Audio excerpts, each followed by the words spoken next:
வணக்கம். இன்று முக்கியமான செய்திகள் ஒரு நிமிடத்தில். இது உங்கள் 1 மினிட் தமிழ் நியூஸ். பிரான்ஸ்.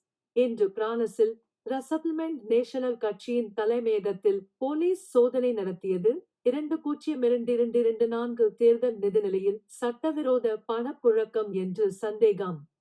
உலகம். பிரான்சுக்கும் ஐக்கிய இராச்சியத்திற்கும் இடையிலான ஒப்பந்தம் இந்த வியாழக்கிழமை அறிவிக்கப்பட்டது. இது சட்டவிரோதமாக கால்வாயை கடக்கும் புலம்பெயர்ந்தோரை பிரான்சுக்கு திரும்ப அனுமதிப்பதை வழங்குகிறது. இலங்கை. இன்று அமெரிக்காவின் புதிய வரி விதிப்பில் ஸ்ரீலங்காவின் ஆடைத்துறைக்கு 30% வரை தாரிப் செலுத்த வேண்டிய நிலை. தொழிலதிபர்கள் மேலும் உரிமை கோருகின்றனர். தொழில்நுட்பம். இன்று அதிரடியான என்யூசிசி.